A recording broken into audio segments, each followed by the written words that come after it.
Los tiempos cambian, la verdad no. Buenos días amigos, bienvenidos a La Noticia al Día en La Noticia de Perú, el canal digital del diario La Noticia. Soy Carlos Rivero y como ven tenemos la gentil visita en estudios del ex comandante general del Ejército del Perú y ex congresista Otto Guibovich, con quien vamos a hablar sobre esta acción, no sabemos ya ni cómo calificar, del presidente de Colombia, Gustavo Petro. Señor Guibovich, ¿cómo está? Buenos días. Buenos días, muchas gracias por la oportunidad y un saludo cordial a toda tu audiencia. Un despropósito, ¿no? Un despropósito total lo de Petro. Nosotros teníamos una extraordinaria vinculación con Colombia. Fíjate al extremo que miembros de la Fuerza Armada colombiana trabajaban en el Estado Mayor de la Quinta División en Iquitos y nosotros teníamos también la contraparte trabajando en Leticia o trabajando en Tolemaida. Es decir, mejores relaciones no podíamos tener con Colombia. Hasta que viene este señor que tiene problemas internos gravísimos, ¿sabes? Porque tiene hechos de corrupción, tiene al hijo preso por lavado de activos, se le achaca también la persecución a Uribe, hay ingobernabilidad. Y como decía Napoleón, cuando tengas muchos problemas internos, crea un problema externo, ¿no? Y distraes la atención y cohesionas a la nación, porque cuando hablamos de fronteras, todos los pueblos nos unimos, ¿verdad? Exacto, pareciera, es evidente, ¿no? No ni siquiera podemos usar la palabra pareciera, ¿no? Es evidente que lo que está buscando es distraer la atención. Es un año complicado para su gobierno, bastante deslegitimado, pero nos preguntamos, ¿no? ¿Por qué con Perú justo, no?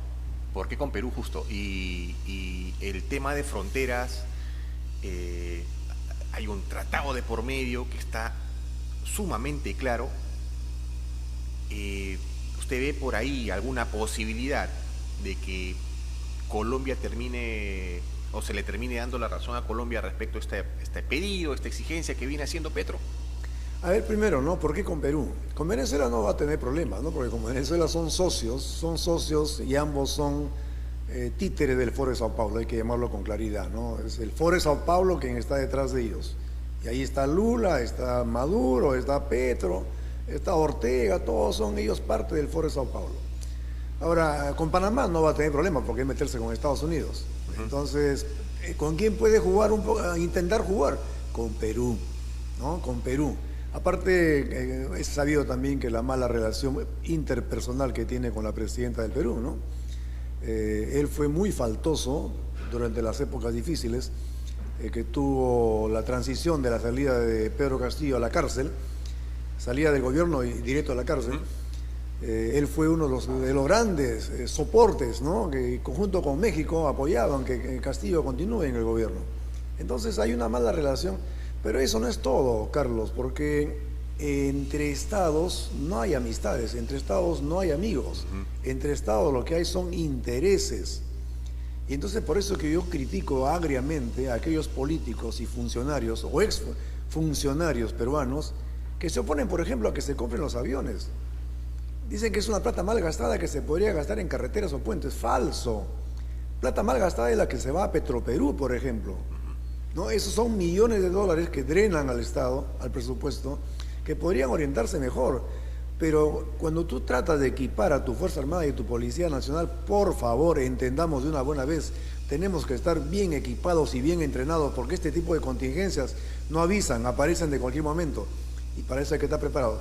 Yo no creo, aquí no va a haber éxito de Colombia de ninguna manera, no de Colombia, de Petro de ninguna manera, porque Colombia, yo la quiero, tengo grandes amigos en Colombia. Hay oficiales que han venido a estudiar aquí en Perú el curso de Fuerzas Especiales y han sido comandantes generales del Ejército de Colombia. O sea, tenemos una larga tradición de vínculos muy fuertes que este señor ha venido a intentar destruir, ¿no? Usted mencionaba que este tipo de conflictos, este tipo de propuestas que buscan conflictos externos, buscan la unidad, ¿no? Cohesionar a un país. Sin embargo, en Colombia... Sí. No tiene todo el apoyo, ¿no? Hemos visto políticos, congresistas que no han cerrado filas con él, ¿no? Que se dan cuenta que su pedido, como usted mencionaba, es un despropósito. A diferencia de lo que pasa acá, en Colombia, él no tiene todo el apoyo respecto a esta propuesta, ¿no?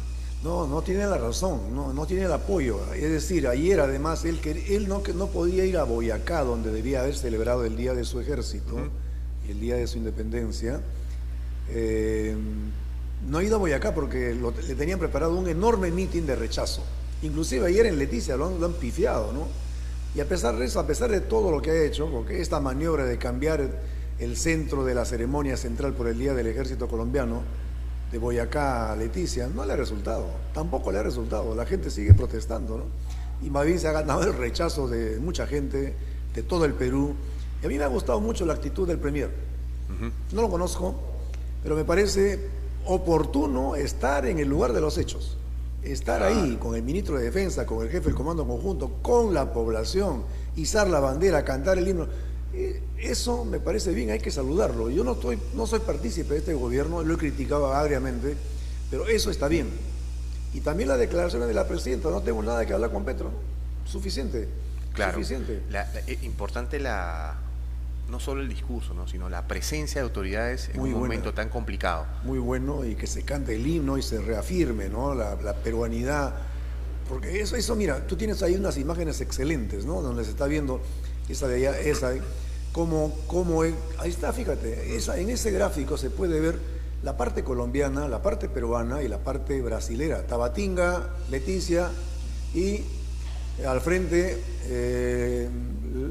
Santa Rosa, que es parte de Ramón Castilla, ¿no? Ahora es el distrito de Santa Rosa de Loreto. Pero ahora, ahí está tratado, lo que sucede es que en aquel entonces se acuerda que el límite entre Perú, Colombia y Brasil sea el Talhuej. El Talhuej es entendido como la parte media del río, que coincidentemente es la parte más profunda del río. Ahora, ¿qué sucede? La naturaleza es traviesa, no la podemos manejar. Hoy día el cauce principal del Amazonas está al oeste, al otro lado, de la isla Chinería y la isla, claro, Santa Rosa. Ahora yo te pregunto, hagamos una analogía. ¿Qué pasaba si la naturaleza movía el río por el norte de Leticia? Nosotros íbamos a decir, oye, ¿sabe qué? Ahora Leticia es peruano. No, pues, no hay lógica, hay que ser serios. Y Petro no es serio. Ahí está tratado el límite. ¿Cuál es el límite? Y claro, pase lo que pase, se vaya por donde se vaya el río, ese es el límite. Claro. Entonces no hay por qué la pataleta es una bravata de Petro, realmente inaceptable desde luego, ¿no? Ayer llamaba la atención también que mientras el representante del Ejecutivo estaban en Santa Rosa, se pudo captar el sobrevuelo de un avión de guerra colombiano y que pasaba sobre Santa Rosa, invadiendo cielo peruano. ¿Este tipo de acciones son casuales? No, eso es totalmente provocativo, ¿no? Totalmente provocativo. Fíjate, en la frontera siempre hay algunos márgenes pequeños, porque a veces el avión no puede dar la vuelta en ángulo recto, ¿no? Y entonces hay márgenes, hay convenciones al respecto, pero eso se ve que fue deliberado, porque estaba a gran altura, no estaba a gran velocidad y estaba sobrevolando el espacio. Eso es provocación, pero no creo que de la Fuerza Aérea Colombiana. Eso es orden de Petro, sin duda. De Petro, porque Petro no es solo, pues Petro también tiene un equipo comunista como él, que están metidos en todos sus ministerios. Alguien ha dado esa indicación, pero para eso hay nota de protesta. Imagino que ya la Cancillería habrá hecho lo propio con Colombia, y también el jefe del Comando Conjunto habrá llamado a su par de Colombia, porque eso es lo que uno tiene que hacer, ¿no? ¿Qué ha pasado, no? ¿Qué ha pasado? Una explicación. Pero al margen de las llamadas y otro, tiene que haber una respuesta oficial. ¿Qué ha pasado? ¿No? Yo recuerdo una vez haber pasado en un helicóptero ligeramente la frontera de Ecuador, porque teníamos que dar la vuelta, pero había nube, había neblina. Entonces nos metimos ligeramente.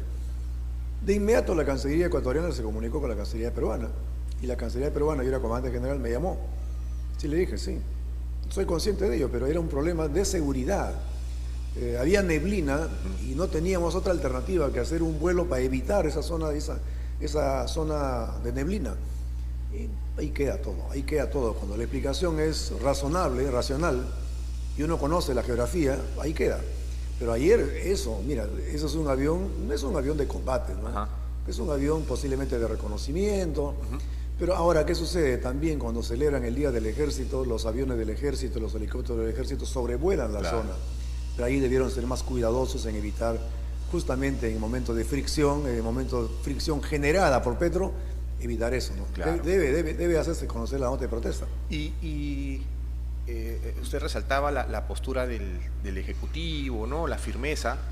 En estos casos no se puede ser tibio. Y hay, desde todas las bancadas, también hay la misma postura, felizmente. Pero muchos se olvidan de que Petro ha sido un guerrillero, ¿no? Tiene una formación de guerrilla. Esto también empuja a el temor de un conflicto armado. Usted nos decía que por ahí no veía posible esto, pero ¿alguna bravata más van a hacer? A ver, fíjate, Petro ha sido miembro del M-19 y nunca, bueno, el M-19 ha secuestrado, eso es terrorismo, ha asesinado miles de personas, miles de colombianos, y Petro nunca ha rendido cuenta ante la justicia por eso. Sin embargo, Uribe, por combatir a las FARC y combatir al ELN, a presión de él lo está metiendo a la cárcel. Entonces este señor sabe de psicosociales, sabe, y él sabe que este es un gran psicosocial lo que está haciendo. Fíjate, nosotros unánimemente nos hemos unido, ¿no es cierto? El Congreso, el Ejecutivo, todos hemos cerrado filas, porque cuando se trata de las fronteras, eso sucede.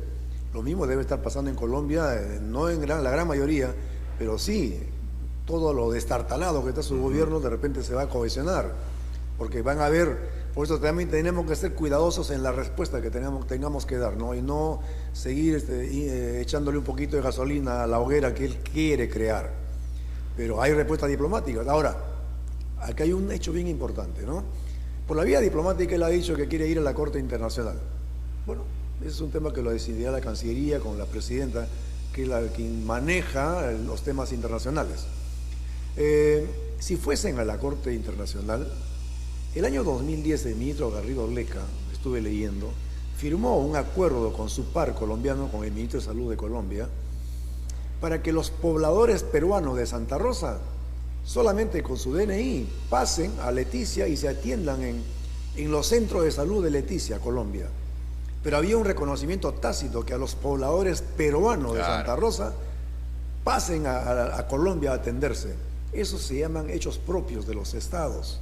Y los hechos propios de los estados tienen valor cuando se quiere ir a cortes internacionales, porque ahí hay un reconocimiento tácito de lo que que quienes iban a cruzar la frontera eran peruanos que vivían en Santa Rosa. Y Santa Rosa, pues, es la continuación de Chinería, ¿no? El río no te pide permiso, el río cortó segmentó esa pequeña isla, pero eso no quiere decir que eso sea un pretexto para que Petro comience, como tú dijiste, ¿no?, a emitir bravatas y generar una pésima relación en esta zona donde antes era todo paz y tranquilidad, ¿no? Justamente las declaraciones de Petro se dieron, no sé si el mismo día o un día después, de que hubo una reunión de miembros del ejército tanto de Perú, Colombia y Ecuador. Digamos que estaban, incluso leí por ahí que estaban coordinando acciones, ¿no?, conjuntas. Muy bien al gobierno, perdón, al ejército colombiano, ¿no? Le habrá caído muy bien las declaraciones de Petro, ¿no? Digamos que muy contentos con él no deben estar, ¿no? Claro que sí, lo que pasa es que nosotros tenemos varias fronteras tripartitas, ¿no? Tenemos con Bolivia y Chile, tenemos con Bolivia y Brasil, tenemos tripartita entre acá, Colombia, Perú y Brasil, y tenemos en la parte norte, en Huepí, Colombia, Perú y Ecuador. Y ahí esa zona se ha convertido en una zona de minería ilegal, de economías ilegales, ¿no? Minería ilegal, narcotráfico y todas las economías ilegales. Entonces, sí, pues, y es frecuente, es común, dadas las buenas relaciones entre estados, que los mandos militares suelen reunirse. Yo me he reunido en Estrecho, en el Putumayo, con mi par colombiano en una oportunidad. Y hemos hablado de temas operativos, hemos hablado de las relaciones, de cuando se cruza, porque ¿qué sucede? En esas partes tan alejadas del país, desafortunadamente mucha gente colombiana tiene cédula colombiana y tiene DNI peruano. Y peruanos que tienen DNI peruano y tienen cédula colombiana. Entonces transitan libremente por los ríos. Entonces, esa es una situación muy especial Y quienes estamos enterados de eso somos pues la fuerza pública, porque nosotros sí estamos en toda la frontera estamos presentes. Entonces uno conversa sobre esos temas, uno dialoga sobre esos temas, uno busca de qué manera eso se maneje de manera pacífica y dentro del marco legal de cada estado. Y se han reunido los altos mandos para ver temas como el que mencionábamos en la zona de Huepí y alrededores. Claro, y aparece el señor con su discurso flamígero, irresponsable, y genera una fricción entre estados absolutamente innecesaria, ¿no? Si bien el presidente Gustavo Petro no cuenta con el respaldo total de las fuerzas políticas de su país respecto a esta postura que ha mostrado, en el Perú sucede todo lo contrario, ¿no? Hablábamos de que partidos políticos, congresistas, ejecutivos habían coincidido. Y esto se da justo cuando la presidenta tiene una gira en Japón. Ya se pronunció, dice que el Perú no tiene ningún diferendo con Colombia. De seguir pronunciándose Petro sobre este tema, ¿usted considera que la presidenta Dina Boluarte debería emitir un nuevo pronunciamiento y que sea mucho más, no sé, firme? Posiblemente, si es que Petro continúa, pues hay que pararlo, ¿no? Hay que pararlo, y no solamente la presidenta, yo creo que todos quienes tenemos libertad de opinión debemos ser firmes en rechazar esto de propósito de Petro, ¿no? Y entiendo que la primera semana de septiembre se van a reunir aquí en Lima a nivel de cancillerías, que es donde debería verse este tema, pero porque él lo ha provocado, ¿no? Porque en el fondo, como lo hemos visto, no hay ninguna razón. No hay ninguna razón. El río puede moverse. ¿Y qué sucede si el río se mueve 20 kilómetros al sur? O sea, también vamos a reclamar, o sea, Colombia va a reclamar, o Petro va a reclamar, que esos 15 kilómetros al sur donde se ha movido también es de Colombia. Es una locura, es una locura. O sea, aquí yo creo que cualquier persona con sentido común se va a dar cuenta rápidamente que lo que Petro está reclamando no tiene asidero y es una bravata. Y hay que decirle claramente a Petro, ¿no? Nadie tiene razón contra el Perú. Nadie tiene razón contra el Perú, ¿no? Y los peruanos vamos a ser firmes en la defensa de nuestros intereses, ¿no? General, para ir terminando la entrevista, se habla mucho de este psicosocial que estaría armando Petro, ¿no? Y hay una reunión, usted mencionaba justo en septiembre, posiblemente se haga en Lima. ¿Usted considera que la Cancillería, los representantes colombianos van a venir con real interés de solucionar el problema, o simplemente es parte de esta novela que está emitiendo Petro en su país? Si son profesionales de la diplomacia, posiblemente vengan en tono racional, ¿no? Y lo peor que nos podría pasar es que nos demanden ante la Corte Internacional de la Haya, ¿no? Así como vimos con Chile el tema del diferendo marítimo, ¿no? Limítrofe marítimo. Y en esa instancia es donde debe primar la racionalidad, ¿no? O sea, está claro cuál es la frontera, está claro que los ríos en la selva se mueven. Ya pues si se mueve hasta Iquitos, entonces también va a decir, oye, también eso me corresponde, negociemos. No es así, no es así. Este señor no tiene razón. Además, ya vimos algunos hechos propios y habrán más hechos propios. Tengo entendido también que en alguna ocasión a Santa Rosa han venido invitados autoridades del frente. Entonces ellos también, y si ahí está la bandera, o sea, esos hechos convalidan, si acaso hubiese dudas, que no las hay, pero si acaso quisieran generar dudas, esos hechos propios de los estados convalidan nuestra posición, ¿no? Pero sí, el Perú debería estar confiado en que tanto Cancillería como nuestras Fuerzas Armadas van a hacer prevalecer la soberanía del país. De eso tenemos que estar convencidos absolutamente, ¿no? Absolutamente. Nosotros hemos perdido mucho territorio, a veces por divisionismo interno, a veces y casi siempre por falta de precaución de los líderes políticos, de no entender que la Fuerza Armada tiene que estar permanentemente bien equipada y entrenada y aprestada, o sea, lista para ser empleada. Y por lo tanto, por favor, apoyemos los intentos que tenemos para recuperar nuestra capacidad operativa y ponerla en estado óptimo Cuando una fuerza armada es disuasiva, podemos hablar de una garantía de paz de 100 años. Cuando la fuerza armada no es disuasiva, cualquier Petro puede aparecer por ahí generando inestabilidad, y eso no es bueno para los estados. Bien, estuvo con nosotros en estudios el ex comandante general del ejército y ex congresista Otto Gibovich, con quien hemos tocado el tema de esta postura sorpresiva, inapropiada del presidente de Colombia, Gustavo Petro, respecto a la isla de Santa Rosa. Vamos a ver cómo se mueve este panorama y que finalmente las cancillerías hagan su trabajo y que se imponga el sentido común, que en esta ocasión parece que le faltara a Petro. General, queremos agradecer la entrevista. Muchas gracias a ti, Carlos, y un saludo cordial a toda tu audiencia, y tenga la seguridad, quienes nos escuchan o nos ven, que el Perú va a defender lo que le corresponde. Nada más, nosotros no necesitamos más territorio, tampoco un centímetro menos, ¿no? Bien, amigos, yo los invito a seguir el canal, que venimos con más entrevistas. Los tiempos cambian. La verdad, no.